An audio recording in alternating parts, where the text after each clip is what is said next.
कुछ भाव शेयर करने आई हूँ और मुझे ये लगता है भाव की मंजिल ही होती है यहाँ पर, ये महफिल ही उसी वजह से सजी होती है। तो 2 लाइनों से शुरुआत करती हूँ कि जो भी दिल से मिलता है उसको दिल में संभाल के रख लेती हूँ। जो भी दिल से मिलता है उसको दिल में संभाल के रख लेती हूँ। कोई बड़ा तारुफ नहीं है मेरा, बस थोड़ा बहुत लिख लेती हूँ। और दिव्या क्या है वो सुन लीजिए कि तुम्हारा टूटना, बिखरना और फिर जुड़ जाना। तुम्हारा टूटना, बिखरना और फिर जुड़ जाना आसान नहीं है दिव्या होना और मुस्कुराना। आसान नहीं है दिव्या होना और मुस्कुराना। और behind every successful man there is a woman.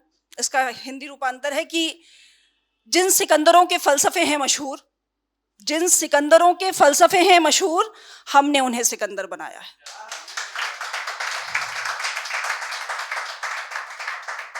कि जिन सिकंदरों के फलसफे हैं मशहूर, हमने उन्हें सिकंदर बनाया है। और ये कोठियां खाक हो जाती जिनको वक्त देके हमने घर बनाया है, जिनको वक्त देके हमने घर बनाया। और इस सारी औरतों के हवाले से, औरतों की तरफ से, औरतों के लिए है कि हमें ना सेल्फ एक्चुअलाइजेशन हो जाता है एक एज के बाद ना। हमें नहीं चाहिए होता कि कोई हमें बोले हम खूबसूरत लग रहे हैं। हम खुद में मान चुके होते हैं कि हम अमिताभ बच्चन है ना। तो ये इस लेवल पे जब औरत आ जाती है ना, 30 के ऊपर वालों को समझ में आएगा ये। तो जब वहां पहुंचती है, अभी तो आप लोग बहुत यंग हो, बहुत लाइफ में बहुत सारे आपको अप्रूवल्स चाहिए होते हैं कि हाँ मैं आज तैयार होकर साड़ी पहन के फेयरवेल पे निकली हूँ तो ये वाला लड़का जरूर बोले मुझे या कोई स्माइल मारे। बट एक सर्टेन टाइम बाद जब आप जिंदगी के कुछ पड़ाव पार कर लेते हो तो आपको इन सब अप्रूवल और इन सब एप्रीहेंशन से आप बहुत ऊपर हो जाते हो। तो वहां से है ये कि ये यकीनन मेरी कहानी है। ये यकीनन मेरी कहानी है। मेरे चेहरे की चमक मेरी खुद की मेहरबानी है। ये यकीनन मेरी कहानी है। मेरे चेहरे की चमक मेरी खुद की मेहरबानी है। और गुरूर जिसको कह के तुमने टाल दिया, गुरूर जिसको कह के तुमने टाल दिया, वो तुम्हारे छोटे जहन की बयानी है। और ये सिरफिरी सी सरफरोश सी गजलें मेरी, ये सिरफिरी सी सरफरोश सी गजलें मेरी, अकेले की नहीं हर एक लड़की की कहानी है। मेरे चेहरे की चमक मेरी खुद की मेहरबानी। अब औरतों पे थोड़ा ज्यादा लिखती हूँ मैं, तो छोटी छोटी कुछ लाइनें हैं कि अगर आप एक फीमेल को ना मटेरियलिस्टिकली ना सोच के किसी भी रूप में समझें, चाहे वो आपकी बहन हो, बीवी हो, माशूका हो। आप जिंदगी में आदमियों, ये शायद मैंने समझने की कोशिश की है, हो सकता है मैं गलत भी हूँ, लेकिन मेरा ये प्रयोग है कि अगर आप जिंदगी में कभी हारे हो, बहुत थके हुए हो और आके किसी फीमेल से आप बात करो ना, तो उसमें एक भावना का वो बहुत बड़ा स्रोत होता है। और वो आपको शायद आप बहुत डिप्राइव हो चुके हो या आपने धनुष बाण रख दिया हो, पर मुझे ऐसा लगता है औरत में ऐसी ऊर्जा होती है कि वो आपको वापस से कि हाँ उठाओ और चलाओ। तो ये जो ऊर्जा है औरत में, हम औरतों को जनरली बहुत मतलब छोटे पैमाने पे चेक करते हैं। बट ये वहां से मैंने लिखी थी कि सबसे 7वें तल पे नहीं, उससे एक तल नीचे सोच के औरत के बारे में अगर समझोगे तो समझ में आएगी कि कभी मिलना मुझ में मुझसे, कभी मिलना मुझ में मुझसे बहुत करार देती हूं मैं। कभी मिलना मुझ में मुझसे बहुत करार देती हूं मैं। और यकीन नहीं है, दावा है मेरा, शराबों का नशा उतार देती हूं मैं। मैंने बोला ना कि आप हार के आ रहे हो, लोग कहते हैं चलो गाड़ी में बैठते हैं चलते हैं आगे, है ना। यहाँ का बड़ा ट्रेंड है, मैं पिछले 1 महीने से यहाँ पर हूँ, देख रही हूँ। लेकिन अगर आप किसी औरत से अपनी जिंदगी के आप एक्सेप्ट कर दो ना कि मैं हार गया, तो वो आपको जिस तरह से संभालती है, जिस तरह से जोड़ती है एज माँ, एज ए बहन, वो अलग लेवल का होता है। तो वहीं से है कि कभी मिलना मुझ में मुझसे बहुत करार देती हूँ मैं। यकीन नहीं है, दावा है मेरा, शराबों का नशा उतार देती हूँ मैं। और तुम बोतलों में क्या ढूंढते हो मौसीन, तुम बोतलों में क्या ढूंढते हो मौसीन, कभी समझना मुझको गजल किस पे लिखूं, वो ख्याल देती हूं मैं।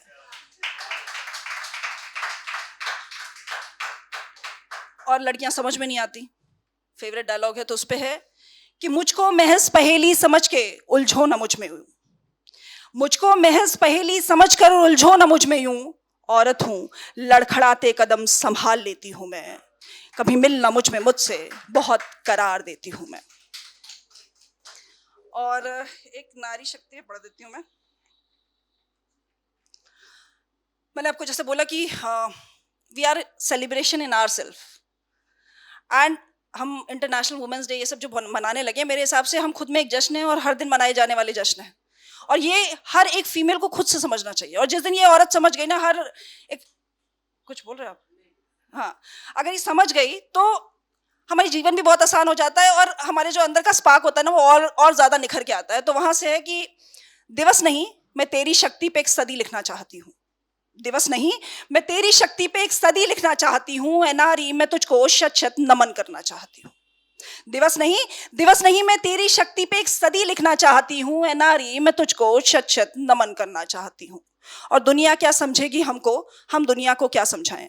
दुनिया क्या समझेगी हमको, हम दुनिया को क्या समझाएं? ये पगले अब तक ना समझे, हम ही इनको दुनिया में लाए।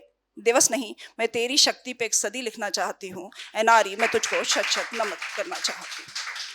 और हम लोगों को, लड़कों को होता है कि हाँ पढ़ना है, ग्रेजुएशन करना। अब तो खैर बहुत माहौल चेंज हो गया, बट जब हम लोग पढ़ते थे तब का बात है कि बहुत सारी चीज़ें ऐसी होती थी, पेरेंट्स ने रिस्ट्रिक्टिव कर दिया कि लखनऊ में रह के पढ़ना है, जो पढ़ना है पढ़ लो। तो वहां से ये लाइनें उठाई थी मैंने कि कफस में बैठा कर कहते हो हमको उड़ना नहीं आता। कफस में बैठा कर कहते हो हमको उड़ना नहीं आता। खोल दे पिंजरे फिर देखो, मैं उड़ने के क्या हुनर जानती हूँ। दिवस नहीं, मैं तेरी शक्ति पे एक सदी लिखना चाहती हूँ। ए नारी, मैं तुमको शत शत नमन करना चाहती हूँ। और मेरे को ये समझ में आता है कि औरत और आदमी का कभी कंपैरिजन नहीं है। हम अपने अपने में अलग दो प्रजातियां हैं, और प्रजातियां कह रही हूँ मतलब दो लोग हैं, और कोई भावों से सराबोर है, कोई शक्ति से सराबोर है, तो कोई कंपैरिजन नहीं है। तो वहां से उठाई थी मैंने ये लाइनें कि हमसे क्या तोलोगे खुद को हम तुमसे क्या तोले। हमको क्या तोलोगे खुद से, खुद को हम तुमसे क्या तोलें। धड़कन जो तेरी पहली है उसे सिर्फ मैं बनाना जानती हूँ। दिवस नहीं, मैं तेरी शक्ति पे एक सदी लिखना चाहती हूँ। ए नारी, मैं शत शत नमन करना चाहती हूँ। और ये आखिरी लाइनें हैं कि माँ हूँ, बेटे के सपने पूरा करना जानती हूँ। माँ हूँ, बेटे के सपने पूरा करना जानती हूँ। बेटी हूँ, पिता से डरना जानती हूँ। बहन हूँ, भाई से लाड लड़ाना जानती हूँ। पत्नी हूँ, रिश्तों को निभाना जानती हूँ। जहां पत्थरों को पूछ के देवी कहते हैं ना, जहां पत्थरों को पूछ के देवी कहते हैं ना, वहां मेरा दिल से और नजरों से सम्मान हो। मैं ऐसा हिंदुस्तान बनाना चाहती हूँ। दिवस नहीं, मैं तेरी शक्ति पे एक सदी लिखना चाहती हूँ। ए नारी, मैं तुझको शत शत नमन करना चाहती हूँ। ये दो लाइनें मैं छोड़ के आपके साथ सामने जा रही हूँ। आजकल जो यंग जनरेशन है, बहुत लड़कियां सोफिस्टिकेटेड हो गई हैं, जो मुझे समझ में आता है। और मुझे ऐसा लगता है कि ये शेर मैं आपके बीच में छोड़ के जाऊंगी, और अपने को वैसा अगर आप विजुअलाइज करेंगे तो बहुत अच्छा लगेगा। इसकी आवाज में तो इतना कॉन्फिडेंस मुझे दिख रहा था, इतना अच्छा लगता है मुझे लड़कियां जब बिल्कुल बेबाक होकर बात करती हैं, और उसमें चाहे ह्यूमर हो चाहे सरकाज़म हो, वो बहुत अच्छा लगता है। आप ही के बारे में बोल रहे हैं। तो ये शेर है कि ये फूस और मखमल से बनी लड़कियां कोई और होंगी। ये फूस और मखमल से बनी लड़कियां कोई और होंगी। मेरे बाप ने मुझे शेर के बच्चे की तरह पाला है।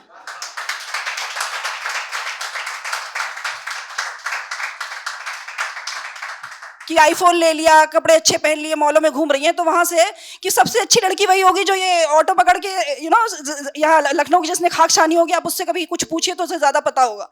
तो वहां से कि ये फूस और मखमल सी बनी लड़कियां कोई और होंगी। मेरे बाप ने मुझे शेर के बच्चे की तरह पाला है। और ये पल भर की बुलंदियां जिनको बर्बाद करती हैं करती होंगी। ये पल भर की बुलंदियां जिनको बर्बाद करती हैं करती होंगी। मैंने बचपन शहजादियों की तरह गुजारा है। मैंने बचपन शहजादियों की तरह